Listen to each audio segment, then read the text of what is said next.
Have you heard about the role of the subconscious mind and how it relates to your overall health and fertility? And how do emotions like fear affect your body?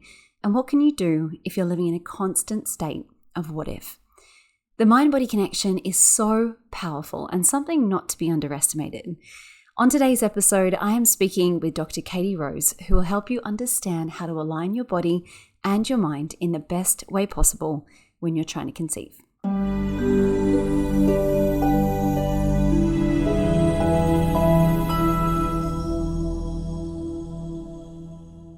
Hello and welcome back to the podcast. Thank you so much for being here with me today. I am so excited about our guest.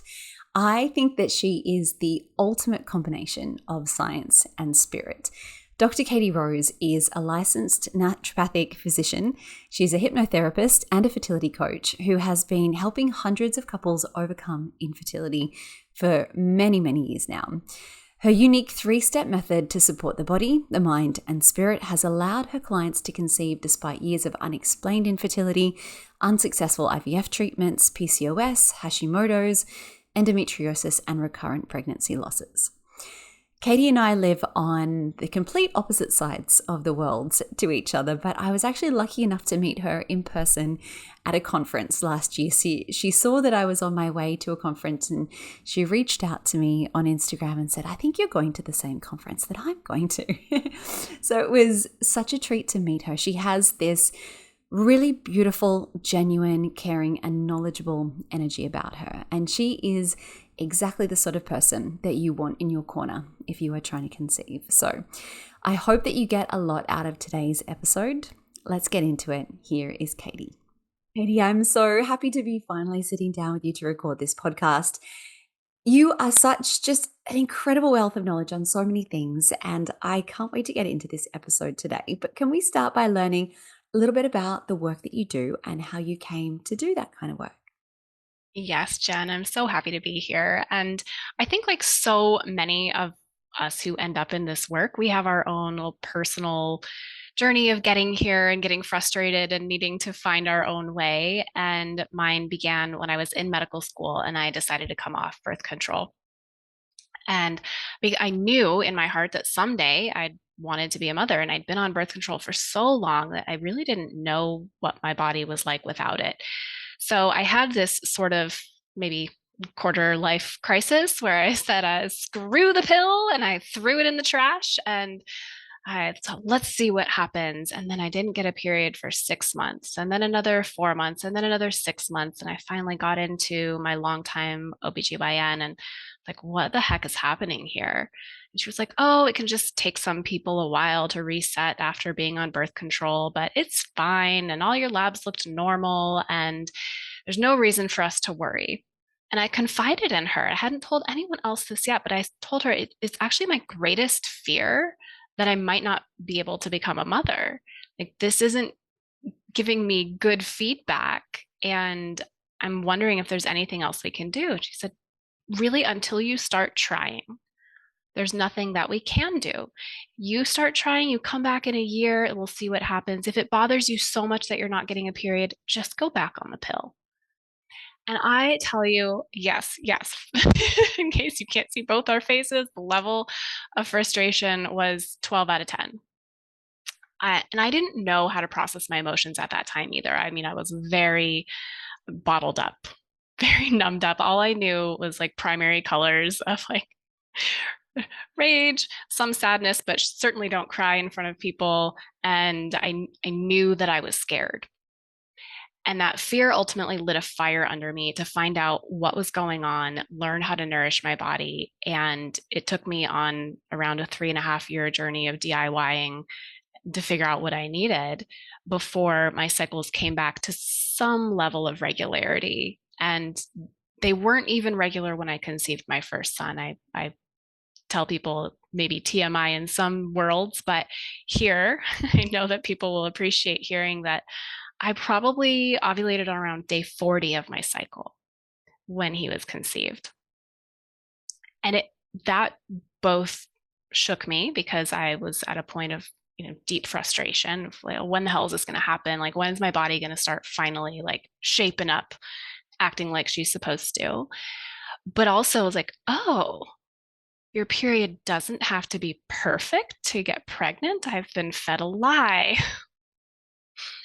And after he was born and it took a while to reset my cycle afterwards. My cycles were actually more regular after he was born and I was finished breastfeeding than they'd ever been in my life.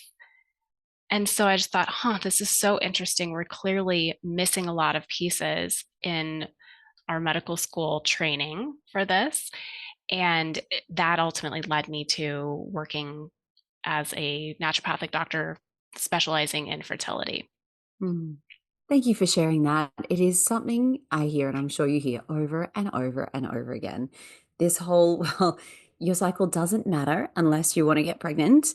And in the meantime, just go back on the pill if you want to have a regular cycle. Like it's just blows my mind that this is the advice given to women. And it just, that's women's health for you.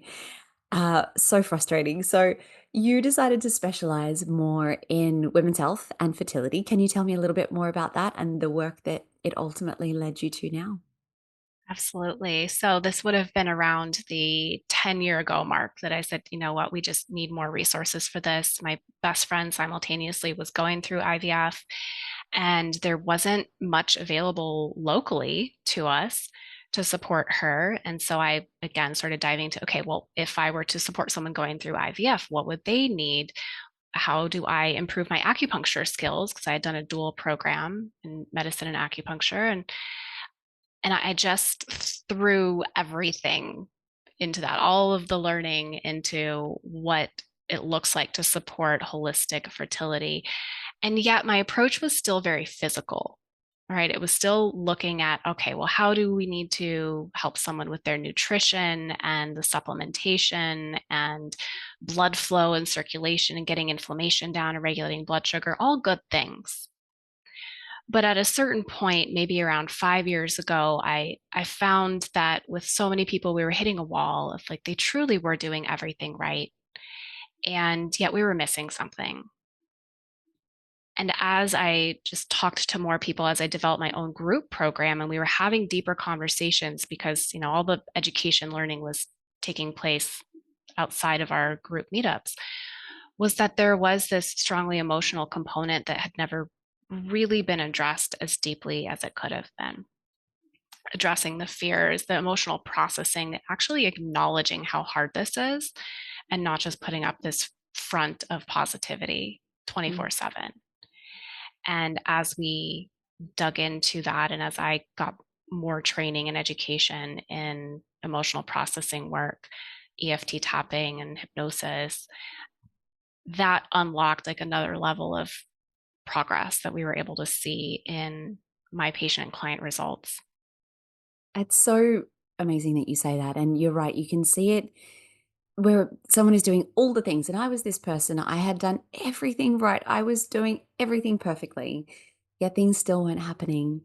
And that was the turning point for me. It was like, well, there's something missing here. And I don't know what it is, and I don't know how to find out, but I'm going to. And it was the only thing that made my life feel livable again was this, well, let's go a little bit deeper. Let's look at some of these emotions that are coming up. And no one ever really teaches you what to do with all of that constant chatter and thinking that we get into when we are struggling to conceive. And I put up a post on social media yesterday about some of the darkest thoughts that people have when they're struggling on this journey. And the things that people shared, and it's like, this is where your mind is going and taking you to every single day. And to think that that doesn't have an impact on our body, I think is very naive and something that isn't addressed ever in the Western medical world, but something that is so, so important to talk about. So as a therapist and a coach, and I mean, you do so much of this work, what role does that subconscious and all of those subconscious beliefs have on fertility? Um, so, just in case someone is listening, they're just not fully versed in the role of the conscious versus the unconscious mind, we are operating from like maybe 5% of our consciousness.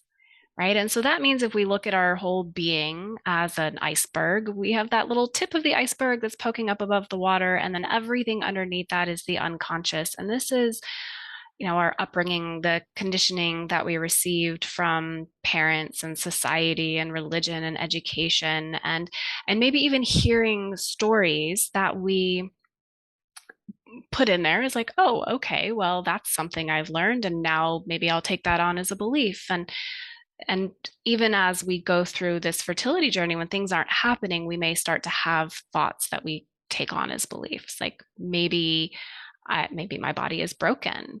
Maybe if it hasn't happened yet, I'm just not meant to be a mother. Maybe I don't really have a purpose here. And when we really start to take that on as a belief, even if we're not consciously aware of how that's cycling, it has an impact on our body. It has an impact on our physical functioning, our cell functioning.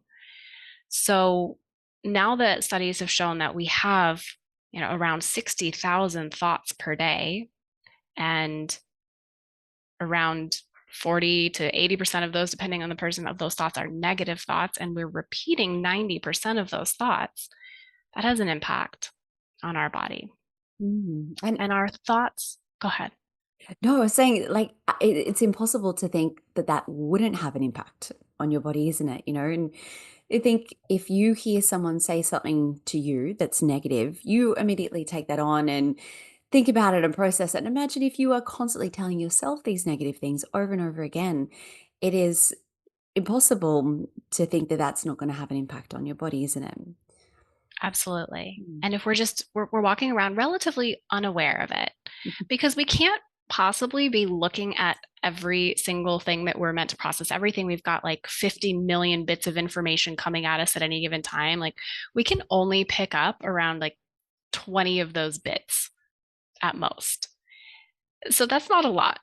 And when we're just walking around in that manner, we don't realize how much power our mind has. Mm. Yeah. And so, how do we even start to flip that or change that? And why is it so important that we do? How we start to flip it, I actually start with most people with this exercise I call the lemon exercise. And it's so simple and yet so powerful for showing people the power of their thoughts and imagination. So I think everyone, I hope, has smelled or tasted a lemon in their lifetime. But if you imagine right now that you have picked a lemon and you bring it inside and you lay it on the cutting board and you slice it open and you can see all those little flecks kind of coming off of it, those bursts of lemon essence, and you can smell that and you already start to feel your mouth starting to salivate, and it's like getting ready to taste that lemon. And so that wasn't actually happening, right? We're just imagining the lemon, we're just thinking about the lemon, and we already have this physical response.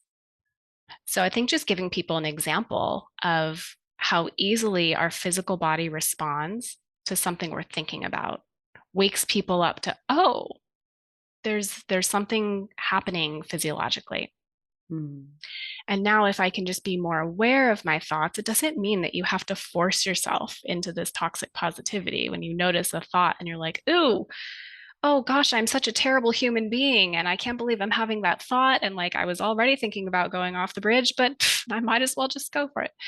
No, it's more about bringing compassion to your thoughts and seeing the thoughts as if they're just a cloud in the sky. And eventually the breeze is going to take that thought away and another one can come take its Mm. place.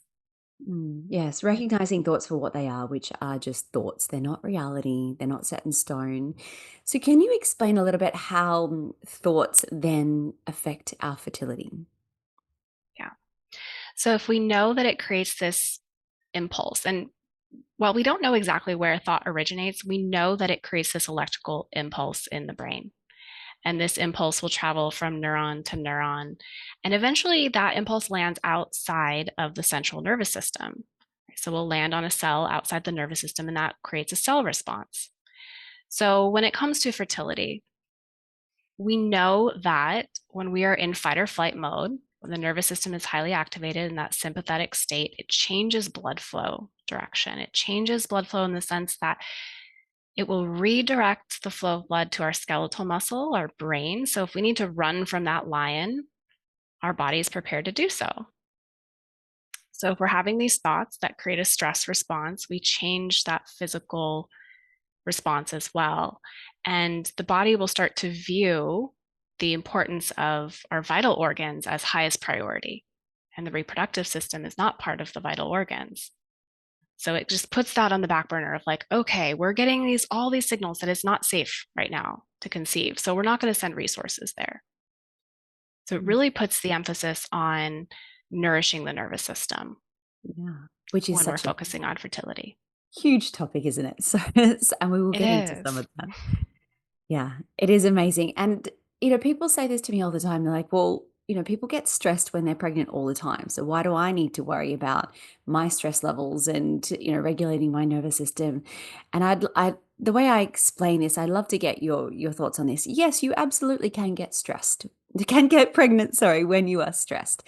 We know women in war zones get pregnant, women in abusive Mhm. relationships get pregnant.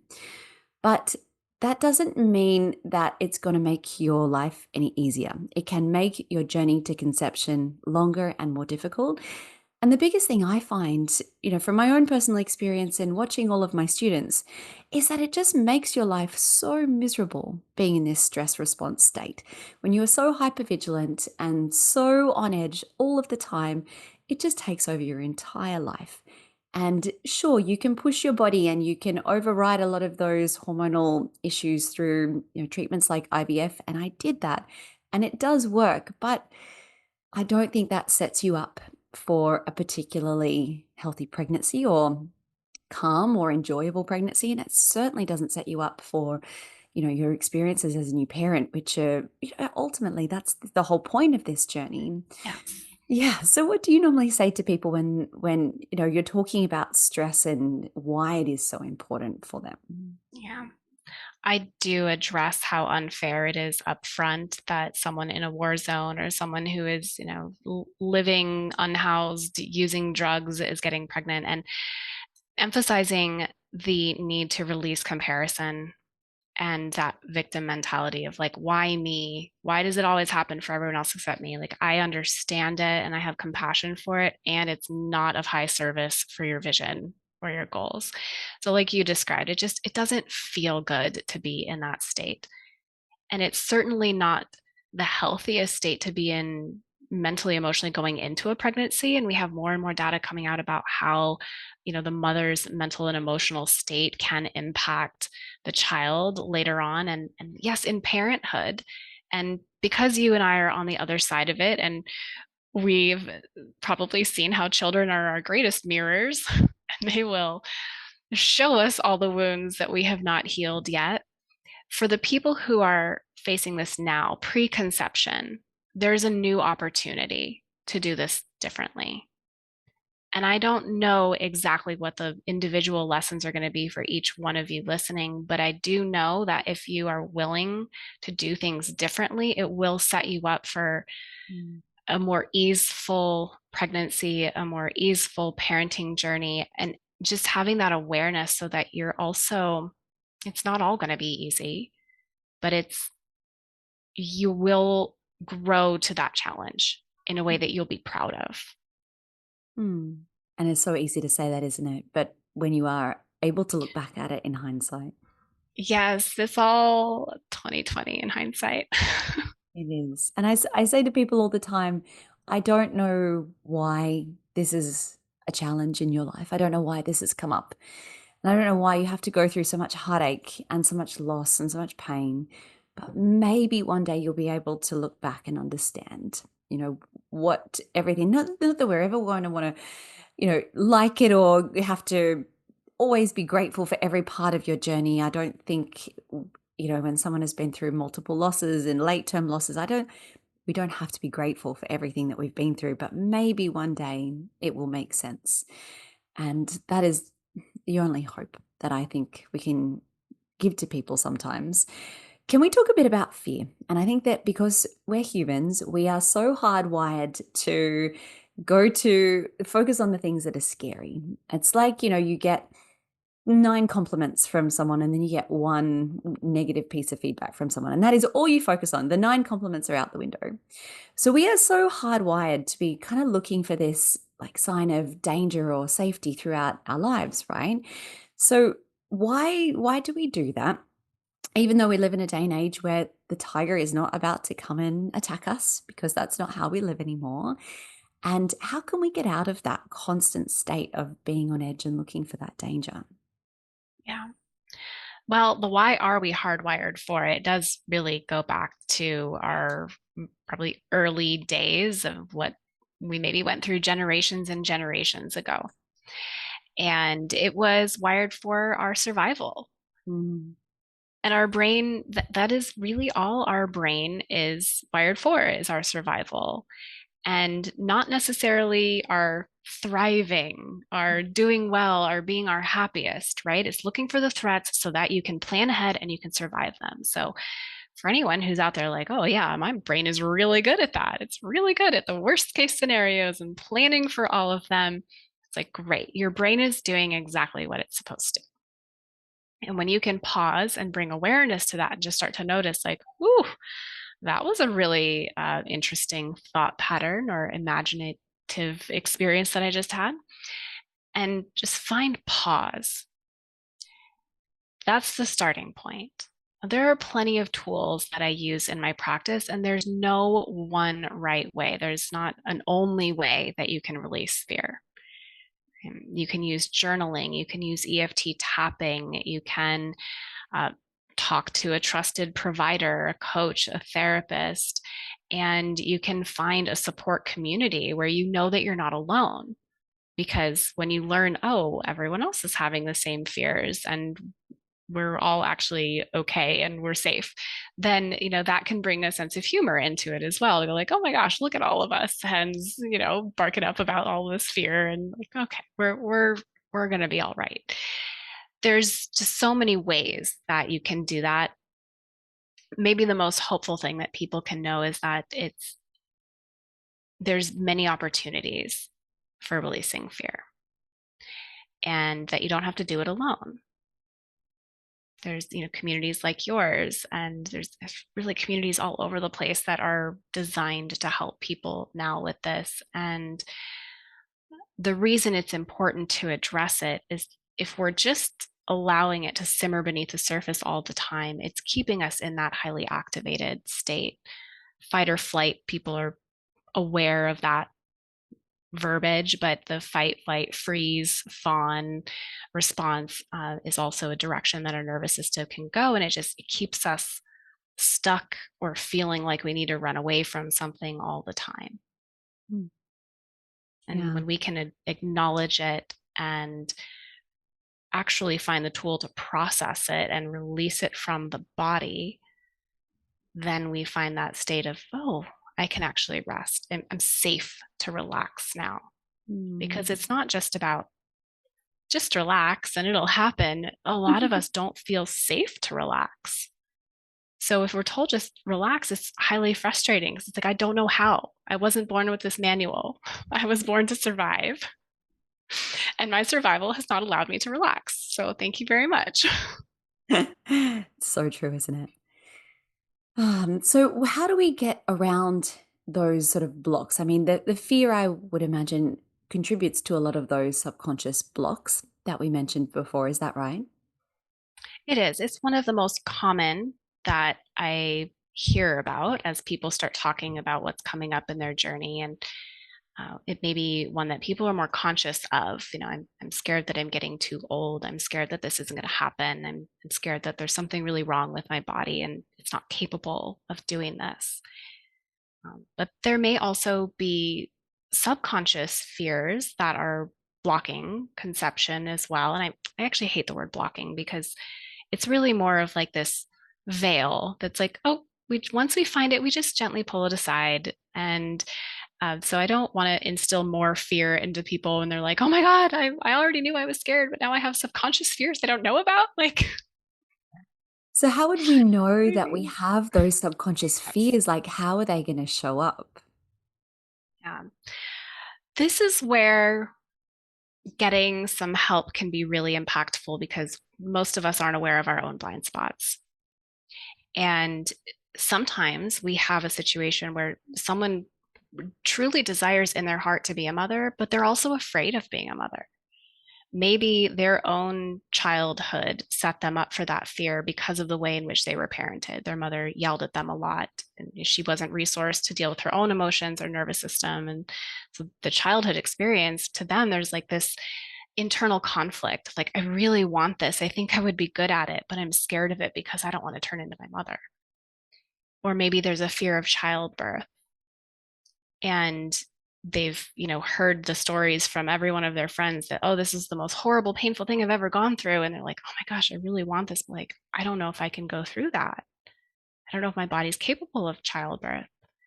So asking questions in a very curious manner will often bring those to the surface in a way that we can address them with compassion and just gently move them to the side and say, okay, now that you see it, does that actually feel true for you? Does that really belong to you, or was that passed down from somewhere else? That is a really hard one to acknowledge, isn't it? Because you don't know what you don't know. So, like you Yes. said, having someone point it out, and the first time someone pointed out a lot of all of these subconscious things that I was going through as well, it was a little bit confronting, very eye-opening, and it's hard.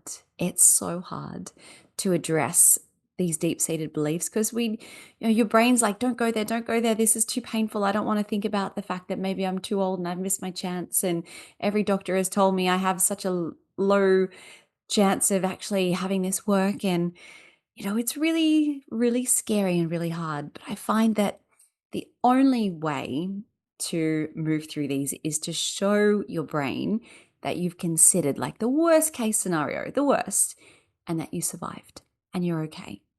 Do you find that that helps where you go, okay, well, what's the worst that could possibly happen, but I'll actually be okay? Do you find that helps with people? Yeah.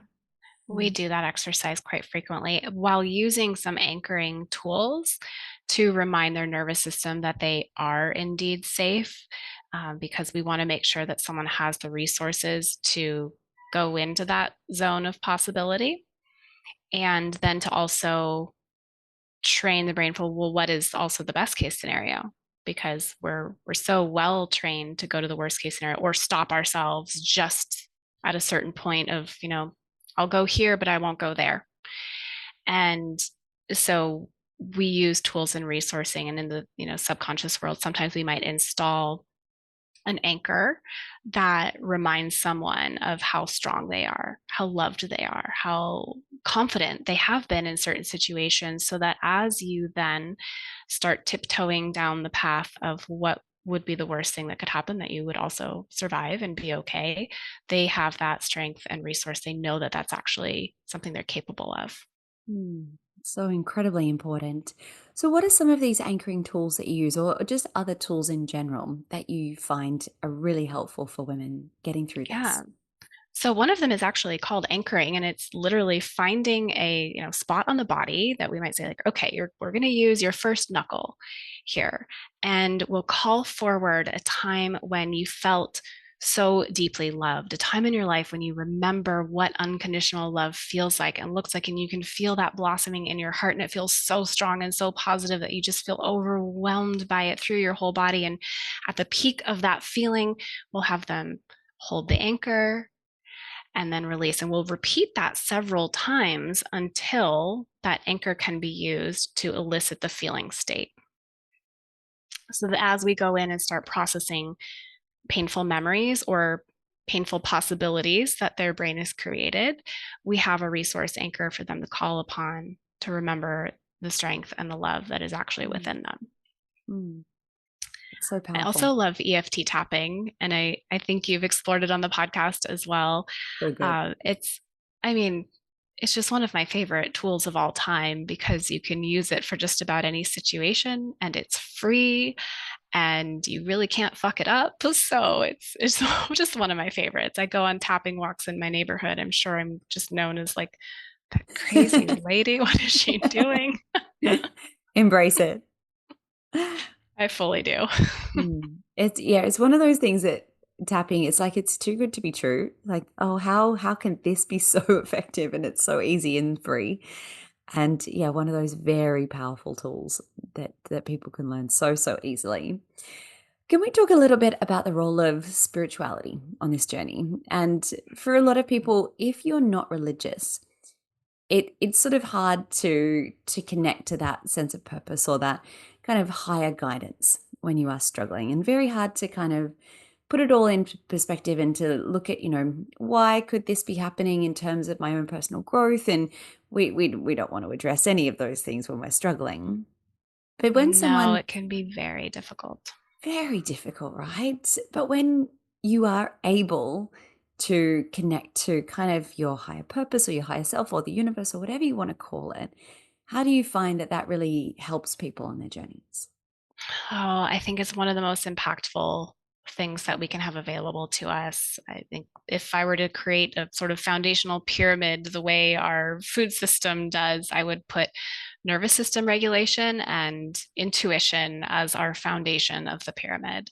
Mm. And part of that intuition is tapping into that higher self. So this is completely religion aside. And interestingly enough, I've had many people who have been raised with strong religion find that um, because of that overpowering religious education, they actually were not able to tap into their own intuition because they're relying on this outside feedback.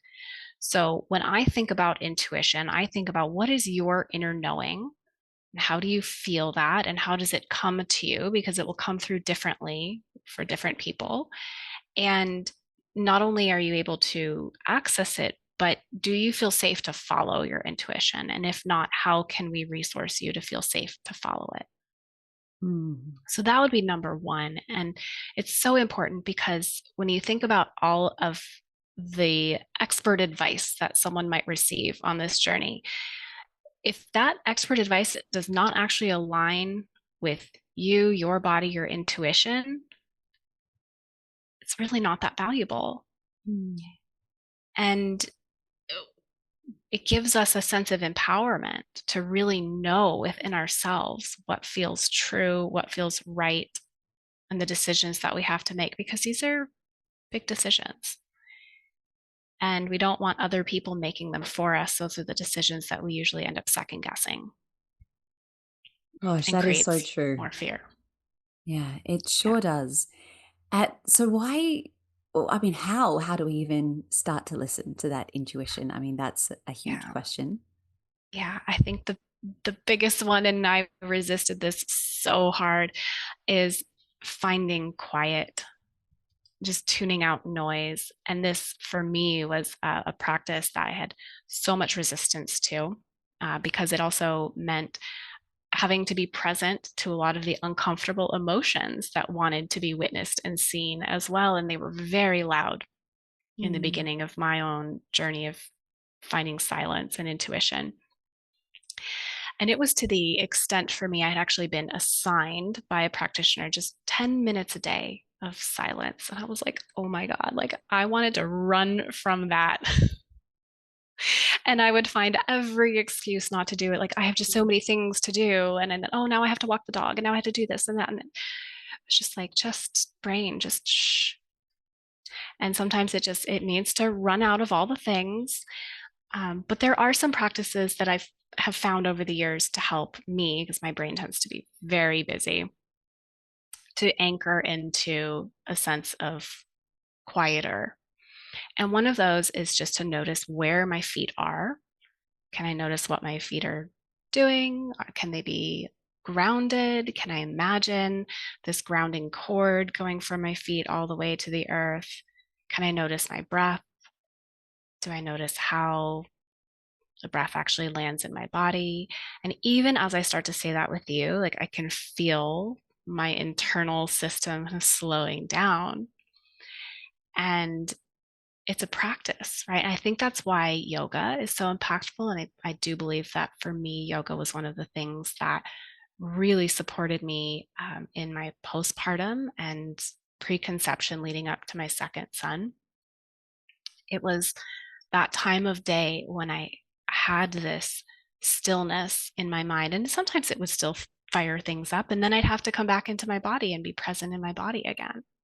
Mm. And sometimes, much to my amusement, I would just cry in yoga and I'd be like, what the hell is this?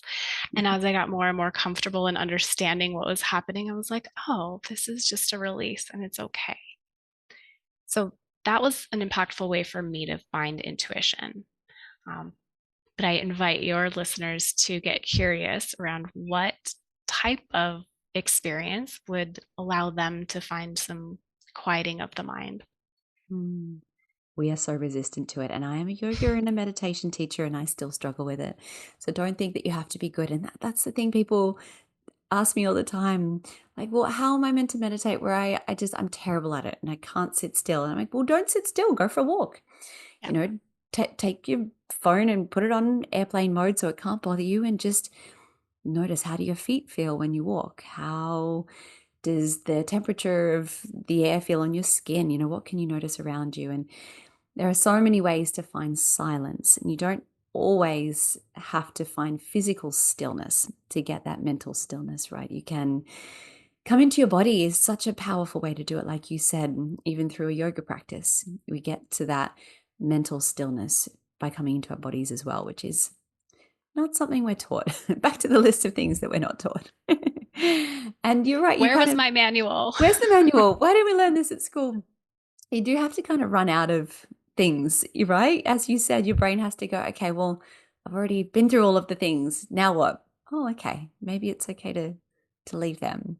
And you're right, it's a practice. It's something that we have to do all the time, consistently, to make a real impact on the body. So thank you for sharing that. I love, we're so aligned in everything that we approach and teach, and it's so beautiful to hear it from another person's perspective. I find it really lands differently every time you hear someone explain something in a slightly different way. So thank you for that. The last thing I wanted to ask you about, Katie, was this method that you have developed, like this 3-step method for helping the women that you work with get to their goal of bringing their baby home. Can you explain a little bit about what that is and how it works and why it's so important? Yeah. So, step one is just really understanding what your unique body requires. Mm. And that means there's no cookie cutter approach that can be applied to everyone. You can't all take the same 17 supplements from that book that everyone has read and expect that it's going to have this magical result if you need something differently. So we really have to understand you as an individual, what your story of origin is, what your labs look like, and in doing so, we can get more simplified and customized so that you're not feeling like you have to do all the things and just checking off a million things on a list every single day. And the second step is like, as we get people feeling a little bit more confident in that first step, I take them through what I've dubbed the reproductive safety arc. So, looking at the physical, mental, emotional, and spiritual components of your being, and does your entire being need to feel safe? And that part is exploring more of those realms that aren't talked about in Western medicine. You're not walking into your IVF office going, have you processed your emotions and connected with your spirit babies today? No. And yet, like, this is an area that when we feel safe to do so, things just begin to unlock in a way that is really beautiful. And the third step is embodiment. So when you start to feel safe, when you have this plan that's very customized and simplified, and you can start to see and feel into what's that future going to look like if I were able to imagine my best case scenario. And if we can zoom out a year, 2 years, 5 years from now and see everything the way that you would want it in your best case scenario, and you can learn from that version of yourself and ask from that version, if I believed this about myself, if I thought differently, how can I apply that to now? That is such a powerful reframe, isn't it?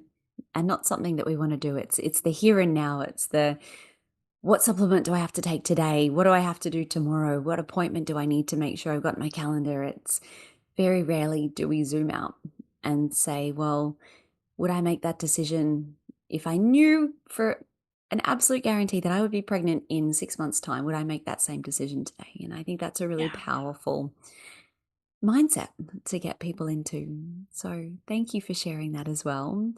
You are the You're ultimate welcome. blend of the science and the spiritual, Katie. And I think that's everything that I wish I had known when I was struggling to conceive. And it's everything that I will want people listening to this to know, that blending the both is the magic formula, I think. I And I hope that agree. people find their own blend of that, and it helps them to not just build their families, but to build a life that they're truly excited about.